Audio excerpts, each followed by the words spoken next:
All right, my lovely listeners, let's dive into something super exciting today, complex sentences. Yes, I know, grammar might not sound like the most thrilling topic, but trust me, by the end of this, you'll be itching to teach this to your students or kids. So grab your cup of tea, coffee, or whatever keeps you going, and let's break this down, shall we? Okay, here's our sentence for today. Even though the children meant no harm, their innocent prank resulted in a level of chaos they weren't prepared for. Now let's just pause for a moment and picture this, shall we? A group of cheeky kids probably giggling away, thinking they're being clever with their little prank. But, oh, there's always a but. Things spiral out of control. Sound familiar? Happens all the time, doesn't it? Right, back to the sentence. Let's break it into two parts, because this is where the magic of a complex sentence happens. First, we've got the subordinate clause, even though the children meant no harm.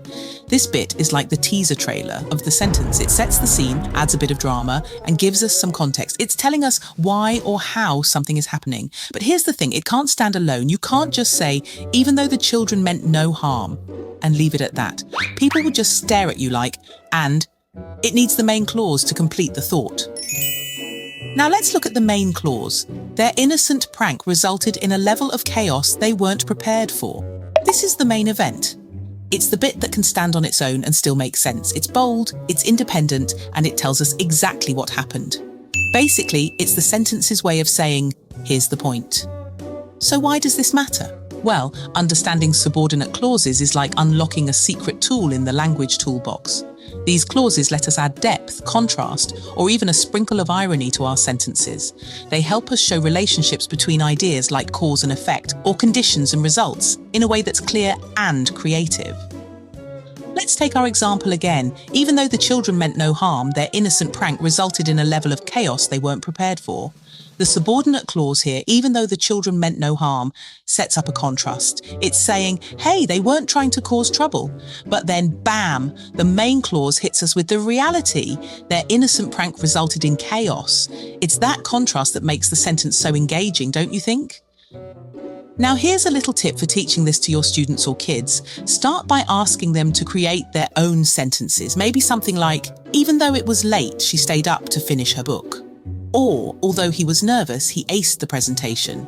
Encourage them to play around with different subordinating conjunctions, words like although, because even though, if, since and while, and see how they can change the meaning or tone of the sentence.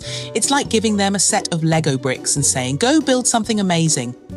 And remember, when teaching this, balance is key. Don't let them go overboard with complex sentences. Mix them up with simple and compound sentences for variety. It's like a good recipe, right? A pinch of this, a dash of that, and you've got something delicious. So here's your takeaway. Subordinate clauses are the unsung heroes of complex sentences. They add flavour, context and meaning, but they need their trusty sidekick, the main clause, to really shine. Together, they create sentences that are not just grammatically correct, but also engaging and full of life. All right, my lovely teachers and parents, try out these tips. And hey, if you've got any brilliant examples or funny stories from your kids' writing, do share them with me. I'd love to hear them.